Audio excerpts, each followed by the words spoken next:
హిందూగా జీవించాలంటే పన్ను కట్టాల్సిన సమయం.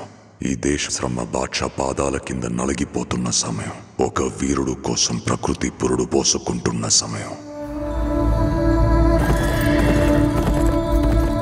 గోల్కొండ నుండి 8వ వాడు బయలుదేరాడు. వాడు ప్రాణాలతో ఢిల్లీ చేరుకోకూడదు.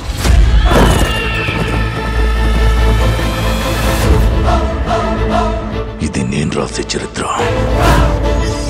సింహాసనమా, మరణ శాసనమా?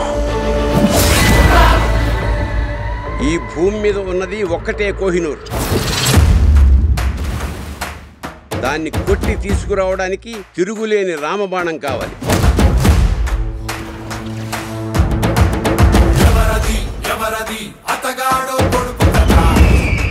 ఇప్పటిదాకా మేకల్ని తినే పులిని చూస్తుంటారు. ఇప్పుడు పులుల్ని వేటాడే బెబ్బుల్ని చూస్తారు.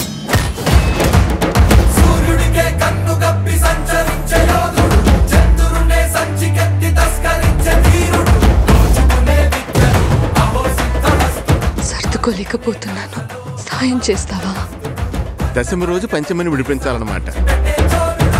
నేను రావాలని చాలా మంది దేవుడికి దండం పెట్టుకుంటా ఉంటారు, కానీ నేను రాకూడదని మీరు చూస్తున్నారు. వినాలి, వీరములు చెప్పింది వినాలి.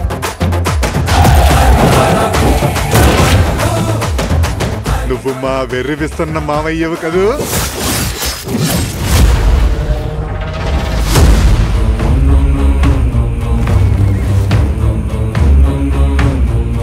హిందూ దేశం మీద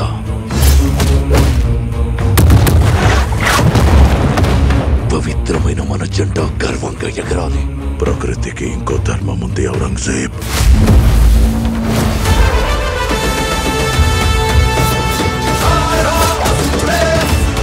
ఇది క్రూర మృగాలు తిరిగే చోటు.